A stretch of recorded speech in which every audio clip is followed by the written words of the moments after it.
ദൈവത്തിന് സ്തോത്രം. വീണ്ടും ദൈവം നമ്മെ തിരുവചനം ചിന്തിക്കുവാനായി നമ്മളെ കൂട്ടിച്ചേർത്തതിന് ദൈവത്തെ സ്തുതിക്കുന്നു. ദൈവം നമ്മെ അനുഗ്രഹിക്കുമാറാകട്ടെ. അനുഗ്രഹീതമായ അവസരങ്ങളാണ് സ്വർഗത്തിലെ ദൈവം ഈ നാളുകളിൽ നമുക്ക് നൽകിയത്.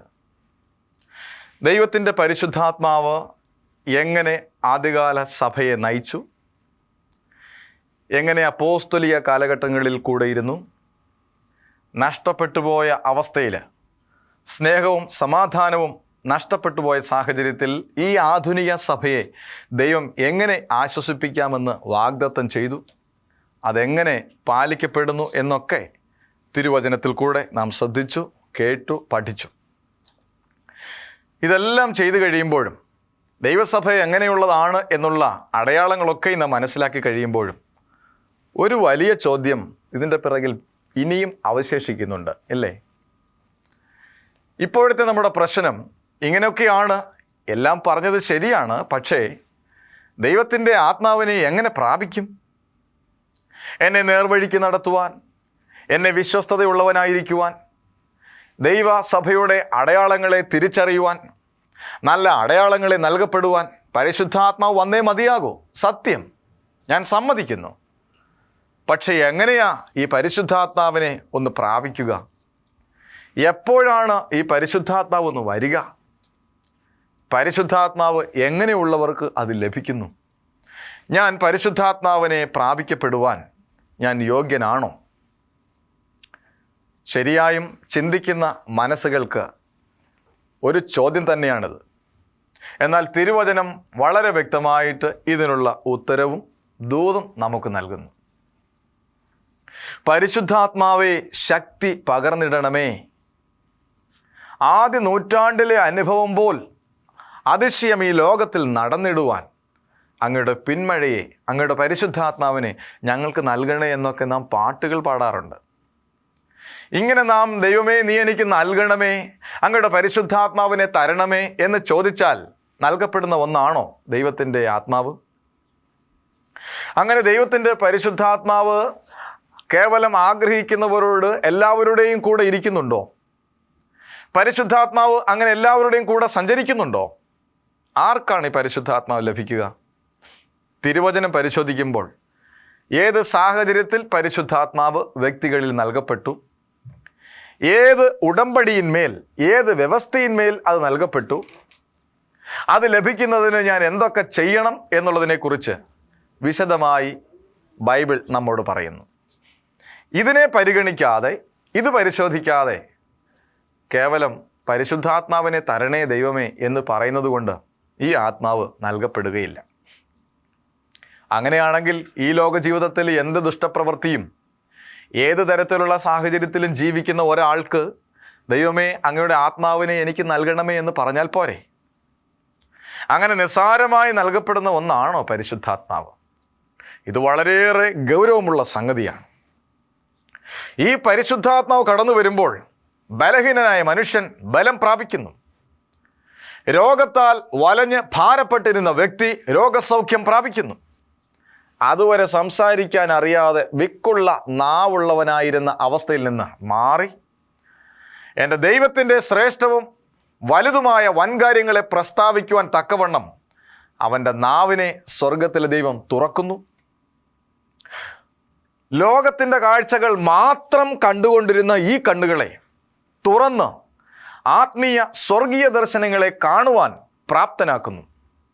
ഇങ്ങനെ ഗൗരവതരമായ ശ്രേഷ്ഠമായ വൻകാര്യങ്ങൾ ചെയ്യുന്ന പരിശുദ്ധാത്മാവ് ആർക്കെങ്കിലും ലഭിക്കുമോ?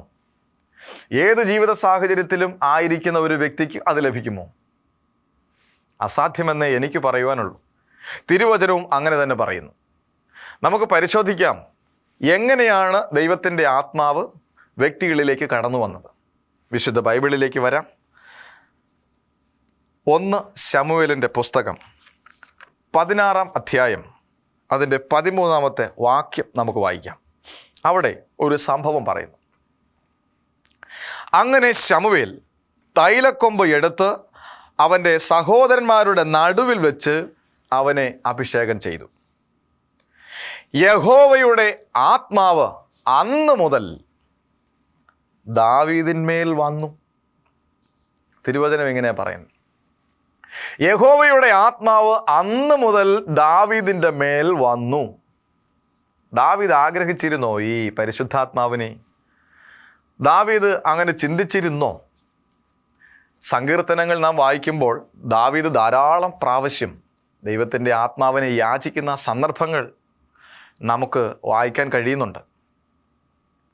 എന്നാൽ ഈ സംഭവം നാം പരിശോധിക്കുമ്പോൾ ശമൂവേൽ പ്രവാചകൻ വന്ന് അഭിഷേക തൈലം ദാവീദിൻ്റെ ശിരസ്സിന് മേലെ ഒഴിച്ചപ്പോൾ അവിടെ പറയുന്നത് അന്ന് മുതൽ ദൈവത്തിൻ്റെ ആത്മാവ് ദാവീദിൻ്റെ മേൽ വന്നു എന്നുള്ളതാണ്. ഇവിടെ ഈ വചനപ്രകാരം നാം പരിശോധിക്കുമ്പോൾ നമുക്ക് മനസ്സിലാകുന്നത് പ്രത്യേകമായ ആവശ്യങ്ങളിന്മേൽ, പ്രത്യേക സാഹചര്യങ്ങളിന്മേൽ ദൈവം തൻ്റെ ഹിതത്താൽ മറ്റുള്ളവരിലേക്ക്, മനുഷ്യരിലേക്ക്, താൻ ആഗ്രഹിക്കുന്നവരിലേക്ക് തൻ്റെ ആത്മാവിനെ പകരുന്നു എന്നുള്ള കാര്യം ഇവിടെ സ്പഷ്ടമാണ്. ഇവിടുത്തെ സാഹചര്യം എന്താ? ഇസ്രായേലിന് ഒരു രാജാവ് ഉണ്ടായിരിക്കണമെന്ന് ജനങ്ങൾ ആഗ്രഹിച്ചു. അവർ ദൈവത്തോട് യാചിച്ചു, നിലവിളിച്ചു, ഞങ്ങൾക്കൊരു രാജാവിനെ തരണേ ദൈവമേ, തരണമേ എന്ന് ദൈവത്തോട് അവർ നിലവിളിച്ചു. അവരുടെ നിലവിളിയും നിർബന്ധവും സഹിക്കവയ്യാതെ വന്നപ്പോൾ ദൈവം അവർക്കൊരു രാജാവിനെ കൊടുത്തു. ബെന്യാമീൻ ഗോത്രത്തിലെ ഏറ്റവും നെടുപ്പമുള്ളവനും ആരോഗ്യമുള്ളവനുമായ ശൗൽ എന്ന് പറയുന്ന മനുഷ്യനെ. ശൗൽ എന്ന് പറയുന്ന മനുഷ്യനും ഇതുപോലെയാണ് ആത്മാവിനെ ദൈവം കൊടുത്തത്.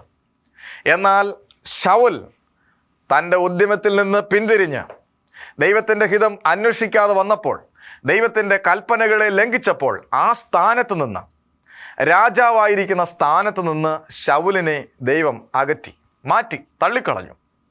അതിനുശേഷം ഇസ്രായേലിനെ ഭരിക്കുവാൻ ഒരു രാജാവിനെ ദൈവം തിരഞ്ഞെടുക്കുകയാണ്. ഈ രണ്ടാമത്തെ രാജാവിന് വേണ്ടിയുള്ള അന്വേഷണത്തിൽ ശമൂവേൽ പ്രവാചകനെ ദൈവം ഒരു ഉപാധിയാക്കി മാറ്റി വിടുകയാണ്. ഒരു വലിയ ലക്ഷ്യം സാധിക്കുന്നതിന് വേണ്ടി ശമൂവേൽ പ്രവാചകനെ ദൈവം അയക്കുമ്പോൾ ഇശ്ശായിയുടെ ഭവനത്തിൽ പുതിയൊരു രാജാവിനെ തേടി, ഇസ്രായേലിൻ്റെ രണ്ടാമത്തെ രാജാവിനെ തേടി എത്തുകയാണ്. ഇവിടെ മൂത്ത മക്കൾ തുടങ്ങി ഓരോരുത്തരെയായി പരിശോധിച്ചു. അവരെയെല്ലാം ദൈവം തള്ളി, ആരെയും ദൈവം സ്വീകരിച്ചില്ല. എന്നാൽ ഏറ്റവും ഇളയവനാകുന്ന ദാവീദിന്മേൽ ദൈവത്തിൻ്റെ ദൃഷ്ടി മുന്നമേ പതിഞ്ഞിരുന്നു. ഓരോരുത്തരെയായി മുമ്പിൽ നിർത്തി പരിശോധിച്ചപ്പോഴും ദൈവത്തിൻ്റെ ആത്മാവ് പ്രവാചകനോട് പറഞ്ഞു, ഇവനെ തള്ളിയിരിക്കുന്നു. ഇവൻ്റെ പൊക്കമോ വണ്ണമോ ഉയരമോ ഒന്നും നിറമോ ഒന്നും നോക്കരുത്. മനുഷ്യൻ കണ്ണിന് കാണുന്നത് മാത്രം നോക്കുന്നു, ദൈവമോ അവരുടെ ഹൃദയങ്ങളെ പരിശോധിക്കുന്നു എന്ന് പറഞ്ഞു. അങ്ങനെയാണെങ്കിൽ ഇളയവനാകുന്ന ദാവീദിന് മേൽ ഈ അഭിഷേക തൈലം, പരിശുദ്ധാത്മാവ് കടന്നു വരാനുള്ള കാരണം, ദാവീദിനെ രണ്ടാമത്തെ രാജാവായി അഭിഷേകം ചെയ്യുവാനുള്ള കാരണം എന്താ? മൂത്തവരുടെ, അതായത് ദാവീദിൻ്റെ ജ്യേഷ്ഠന്മാരുടെ ഹൃദയമൊക്കെ ദൈവം നേരത്തെ പരിശോധിച്ചിരുന്നു. ആ പരിശോധനയിൽ ജ്യേഷ്ഠന്മാർ എല്ലാവരും രാജസ്ഥാനത്തിരിക്കുവാൻ യോഗ്യതയുള്ളവരല്ല എന്ന് ദൈവത്തിന് മനസ്സിലായി. എന്നാൽ ദാവീദിൻ്റെ ഊഴം വന്നപ്പോൾ ഇവൻ കൊള്ളാം, ഇവൻ അഭിഷേകം ചെയ്യൂ എന്ന് ദൈവം പറഞ്ഞതിൻ്റെ അടിസ്ഥാനത്തിൽ നാം ഒന്ന് പരിശോധിച്ചാൽ, പ്രത്യേക സാഹചര്യത്തിൽ എനിക്ക് ദൈവത്തിൻ്റെ ആത്മാവ് ലഭിക്കും എന്ന് പറയാൻ നമുക്ക് സാധിക്കില്ല. അവിടെയും ഹൃദയത്തിൻ്റെ അവസ്ഥ പരിശോധിച്ചിട്ടാണ് ദൈവം തൻ്റെ ആത്മാവിനെ കൊടുക്കുന്നതെന്ന് സ്പഷ്ടം. അപ്പോൾ എങ്ങനെയാ ദൈവത്തിൻ്റെ ആത്മാവിനെ ഒരു വ്യക്തിക്ക് ലഭിക്കുക? ദൈവം അവൻ്റെ ഹൃദയത്തെ നോക്കുന്നു. ദാവീദിനെക്കുറിച്ച് അവിടെ പറയുന്നത് സുനേത്രനും പവിഴ നിറമുള്ളവനും കോമള രൂപിയും ആയിരുന്നു എന്നാണ് തിരുവചനം അവിടെ പറയുന്നത്. സുനേത്രൻ, നല്ല നേത്രമുള്ളവൻ, നല്ല കണ്ണുള്ളവൻ, പവിഴ നിറമുള്ളവൻ, കോമള രൂപി. അവനൊരു നിഷ്കളങ്കനാണെന്ന് ഒറ്റ നോട്ടത്തിൽ തന്നെ അറിയാം. ദൈവവുമായിട്ടുള്ള ഒരു വലിയ ബന്ധം പുലർത്തുന്നവനാണ് ദാവീദ് എന്ന് ഒറ്റ നോട്ടത്തിൽ തന്നെ മനസ്സിലാക്കാൻ കഴിയും. സുനേത്രൻ എന്നാൽ നല്ല അഴകുള്ള കണ്ണ് എന്ന് മാത്രമല്ല, നല്ലത് ദർശിക്കുന്നവനെന്നും കൂടെ നമുക്കതിനർത്ഥം കൽപ്പിക്കാം. അവൻ്റെ ഹൃദയത്തെ ദൈവം പരിശോധിച്ചു. ദാവീദിൻ്റെ ഹൃദയത്തെ ദൈവം പരിശോധിച്ചപ്പോൾ അവൻ്റെ ജ്യേഷ്ഠന്മാർക്കില്ലാത്ത എന്തോ ഒരു പ്രത്യേക ഗുണം അവിടെ ദൈവം കണ്ടു എന്നാണ് അർത്ഥം. അങ്ങനെ ദാവീദിൻ്റെ ഹൃദയത്തെ പരിശോധിച്ച് പ്രത്യേക സാഹചര്യത്തിൽ ദൈവത്തിൻ്റെ ഹിതപ്രകാരമാണ് പരിശുദ്ധാത്മാവിനെ ദൈവം ദാവീദിന് നൽകിയതെന്ന് ഇവിടെ തിരുവചനത്തിൽ കൂടെ നാം വായിക്കുന്നു. അടുത്ത ഒരു വാക്യം നമുക്ക് വായിക്കാം. എസെക്കിയേലിൻ്റെ പ്രവചന പുസ്തകം 36 അധ്യായം 27 വാക്യം. ഈ വാക്യം പറയുന്നത്,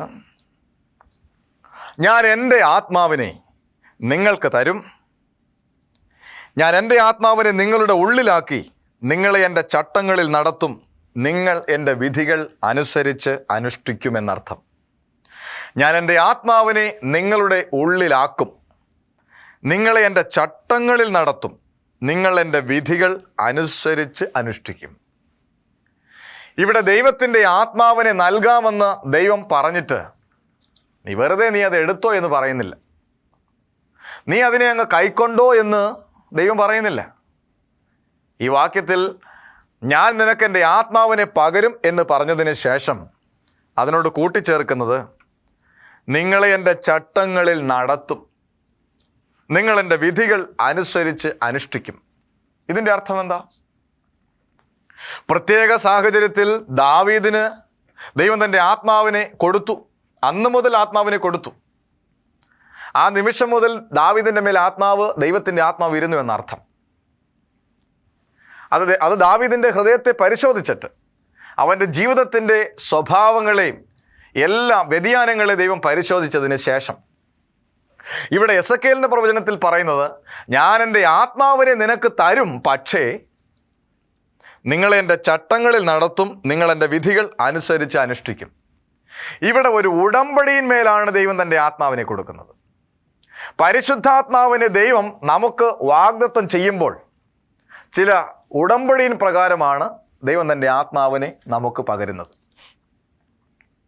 ദൈവത്തിൻ്റെ ആത്മാവ് ലഭിക്കപ്പെടേണ്ട വ്യക്തി ഉടമ്പടികളാൽ ബന്ധിക്കപ്പെട്ടിരിക്കുന്നു എന്ന് അർത്ഥം. വളരെ ഉയരത്തിൽ പറന്നുകൊണ്ടിരുന്ന ഒരു പട്ടം, ഒരു കുട്ടി നൂല് കെട്ടി താഴെ ഭൂമിയിൽ നിന്നുകൊണ്ട് ഇങ്ങനെ പറത്തുകയാണ്. പട്ടം വളരെ സന്തോഷിച്ചു. അയ്യോ, എൻ്റെ നല്ല ചിറകുകൾ കണ്ടോ, എൻ്റെ നല്ല വാല് കണ്ടോ, എൻ്റെ ശരീരം കണ്ടോ, എത്ര സുന്ദരമായിരിക്കുന്നു, ഞാനിങ്ങനെ പാടി ഞാനിങ്ങനെ അന്തരീക്ഷത്തിൽ പാറി നടക്കും, എത്ര മനോഹരമാണ് എൻ്റെ ശരീരം, എത്ര അഴകുള്ളതാണ് എന്നൊക്കെ പറഞ്ഞു. പട്ടം ഇങ്ങനെ സന്തോഷത്തോടെ അല്പം അഹങ്കാരത്തോടുകൂടെ ഇങ്ങനെ പറന്ന് നടക്കുന്ന സമയത്ത് കഴുകൻ ഇത് കണ്ടിട്ട് അവന് അസൂയ അടക്കാൻ സാധിക്കാതെ പട്ടത്തിനോട് ചെന്ന് പറഞ്ഞു, അല്ലയോ പട്ടമേ, നീ എത്ര സുന്ദരനായിരിക്കുന്നു, നിന്നെ കാണാൻ എന്ത് ഭംഗിയാ, നിൻ്റെ ചിറകുകൾ എത്ര മനോഹരം, നിൻ്റെ വാല് എത്ര മനോഹരമായിരിക്കുന്നു, ഓ നല്ല മനോഹരം, നിന്നെ കാണാൻ എന്ത് സുന്ദരനാണ് എന്നൊക്കെ പറഞ്ഞ് പട്ടത്തിനെ പുകഴ്ത്തി. പട്ടം അത് കേട്ട് വളരെ സന്തോഷിച്ചു, വളരെ ഉല്ലസിച്ചു. കൊള്ളാം, ഞാൻ വളരെ നന്നായിരിക്കുന്നു, എനിക്ക് കുഴപ്പമൊന്നുമില്ല എന്നൊക്കെ ചിന്തിച്ചു. അപ്പോൾ കഴുകൻ അടുത്ത സൂത്രം പ്രയോഗിച്ചു, കാര്യമൊക്കെ ശരി തന്നെ, പക്ഷേ നിന്നെ എന്തിനാ ഇങ്ങനെ കെട്ടിയിട്ടിരിക്കുന്നത്? അപ്പോൾ പട്ടം ചിന്തിച്ചു, എന്നെ കെട്ടിയിട്ടിരിക്കുന്നു, പിന്നെ നിന്നെ കെട്ടിയിട്ടിരിക്കുകയല്ലേ, നീ നോക്ക്, നിന്നെ താണ്ട് ഒരു ചരട് കൊണ്ട് കെട്ടി താഴെ ഭൂമിയിലുള്ള ഒരു കുഞ്ഞാണല്ലോ നിന്നെ നിയന്ത്രിക്കുന്നത്.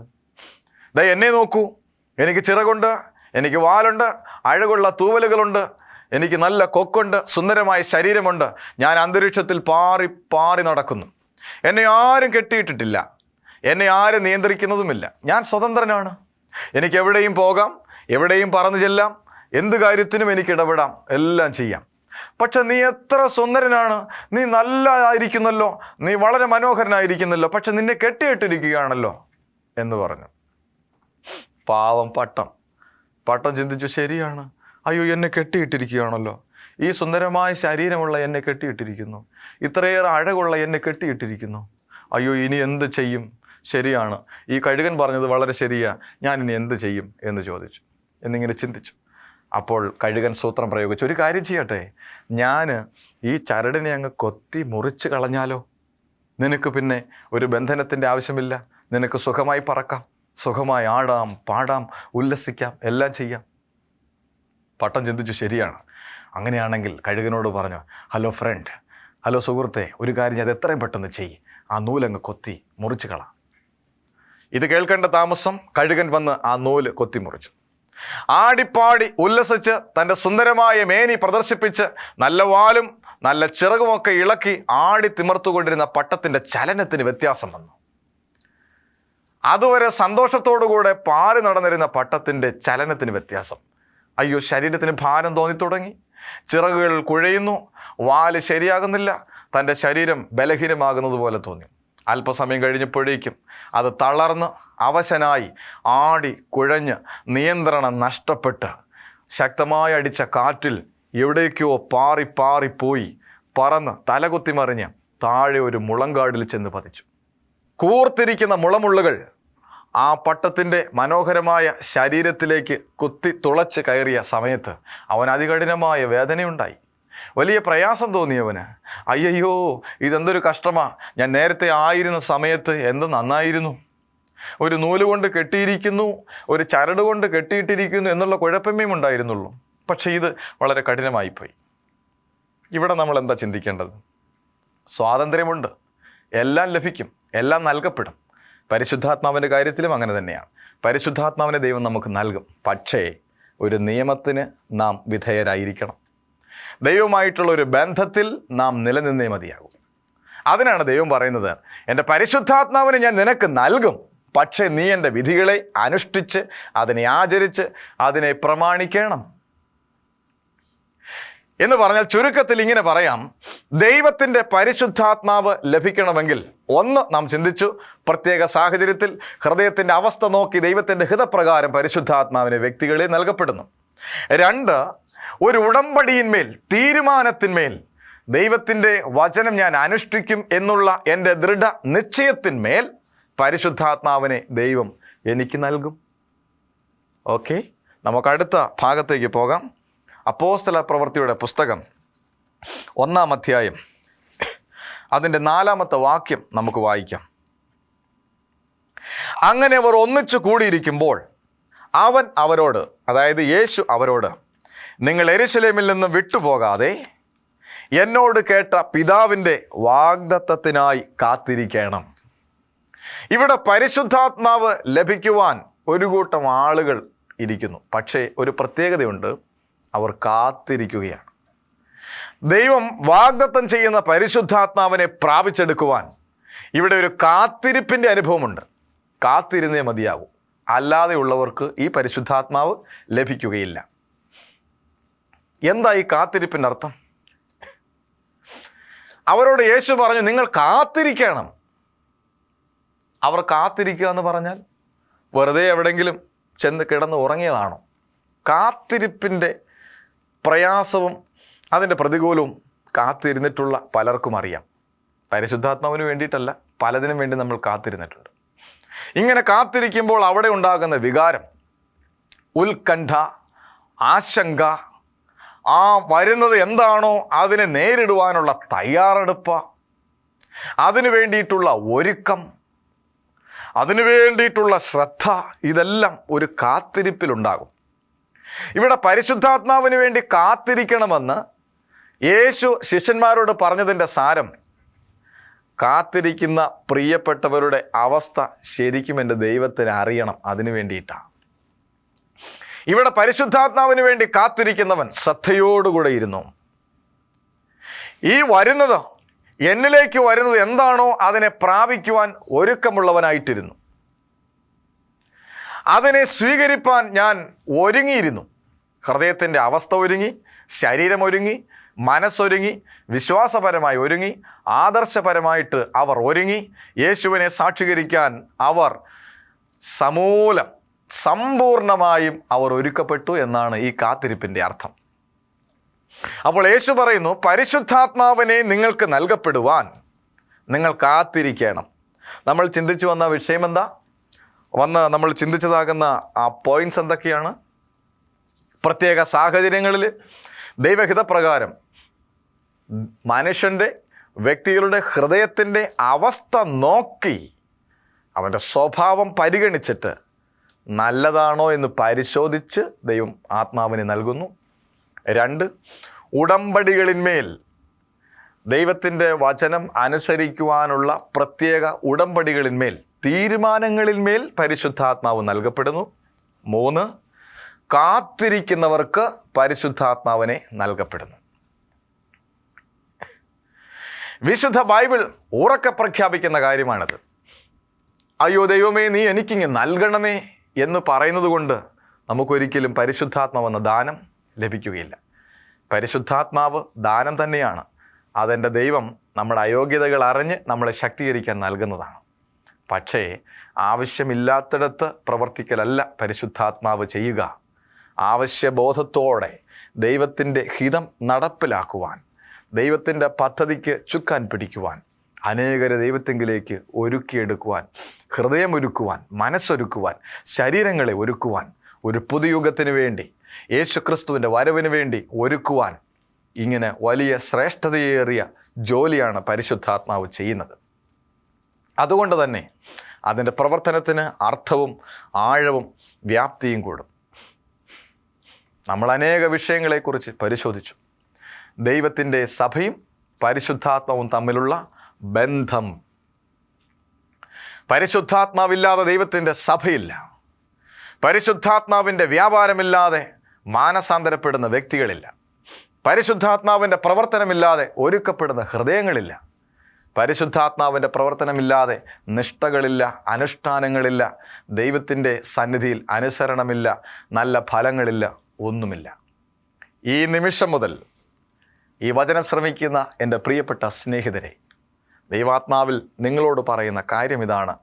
പരിശുദ്ധാത്മാവിനെ പ്രാപിക്കാത്തിടത്തോളം കാലം, ദൈവത്തിൻ്റെ വചനത്തിൽ കൂടെ നാം ഇപ്പോൾ പരിശോധിച്ച വ്യവസ്ഥകളിന്മേൽ പരിശുദ്ധാത്മാവിനെ പ്രാപിക്കാത്തിടത്തോളം കാലം നമുക്കൊരിക്കലും ദൈവത്തിൻ്റെ ഹിതത്തിനനുസരിച്ച് വളരുവാനോ ദൈവത്തിൻ്റെ ഹിതത്തിനനുസരിച്ച് ഫലം പുറപ്പെടുവിക്കുവാനോ നമുക്ക് സാധിക്കുകയില്ല. ഒരു മടങ്ങി വരവ്, ഒരാഹ്വാനം ദൈവത്തിൻ്റെ പരിശുദ്ധാത്മാവ് നിങ്ങൾക്ക് നൽകുകയാണ്. പരിശുദ്ധാത്മാവ് പറയുന്നത് ശ്രദ്ധയോടുകൂടെ കേട്ട്, തിരുവചനം പറയുന്നത് എന്താ? കേൾപ്പാൻ ചെവിയുള്ളവൻ കേൾക്കട്ടെ. ഇങ്ങനെ നാം കേട്ട് പരിശുദ്ധാത്മാവിനെ പ്രാപിച്ച് കാത്തിരുന്ന് ഹൃദയം ശുദ്ധീകരിച്ച് ഒരുക്കമുള്ളവരായി പരിശുദ്ധാത്മാവിനെ പ്രാപിച്ചുകൊണ്ട് ആയിരുന്നാൽ ഈ മഹനീയമായ ശുശ്രൂഷയിൽ, കാലം അതിൻ്റെ അന്ത്യത്തോടടുത്തിരിക്കുന്ന ഈ കാലഘട്ടത്തിൽ നമുക്ക് വിശുദ്ധിയുടെ നല്ല അനുഭവത്തിൽ മുതിർന്നു വരുവാൻ സാധിക്കും. നമ്മുടെ പ്രാർത്ഥനാന്തരീക്ഷം ഉത്സാഹജനകമായിട്ട് മാറും. നമ്മുടെ ആരാധന വിപുലീകരിക്കപ്പെടും. നമ്മുടെ ആരാധന ശക്തീകരിക്കപ്പെടും. നമ്മുടെ പ്രാർത്ഥനാന്തരീക്ഷങ്ങൾ ദൈവദത്തമായിട്ട് മാറും. നമ്മുടെ ഈ വിഷയങ്ങൾ ഇവിടെ പര്യവസാനിക്കുമ്പോൾ, അതിൻ്റെ വിശകലനം പര്യവസാനിക്കുമ്പോൾ, ദൈവത്തിൻ്റെ ആത്മാവ് നമുക്ക് നൽകുന്ന ഏറ്റവും ശക്തമായ ഒരാഹ്വാനം ഇതാണ്. ഇതുവരെ നമുക്കതിന് സാധിച്ചിട്ടില്ലെങ്കിൽ ഇന്നു മുതൽ പരിശുദ്ധാത്മാവിന് വേണ്ടി നാം കാത്തിരിക്കണം. ഇന്നു മുതൽ പരിശുദ്ധാത്മാവിനെ പ്രാപിക്കുന്നതിന് വേണ്ടി ഒരു ഉടമ്പടിയിൽ നാം ഏർപ്പെടണം. ഇന്നു മുതൽ പരിശുദ്ധാത്മാവിന് വേണ്ടി ഒരു പുതിയ അനുഭവത്തിനായിട്ട് നാം കാത്തിരിക്കണം. ദൈവത്തിൻ്റെ പരിശുദ്ധാത്മാവ് വ്യക്തമായിട്ടും ഇത് പറയുന്നു. ഇത് സ്വീകരിക്കാം, നമുക്ക് പ്രാർത്ഥിക്കാം. കരുണയുള്ളവനായ ദൈവമേ, സ്വർഗീയ പിതാവേ, തിരുനാമത്തിന് സ്തോത്രം. കേട്ട വചനത്തിനായി നന്ദി. ഇത് പാലിക്കപ്പെടുവാൻ, അനുഷ്ഠിപ്പാൻ അങ്ങ് ഞങ്ങളെ സഹായിച്ചാട്ടെ. മാനവും മഹത്വവും അങ്ങ് തന്നെ എടുക്കണം. യേശുവിൻ നാമത്തിൽ തന്നെ. ആമേൻ.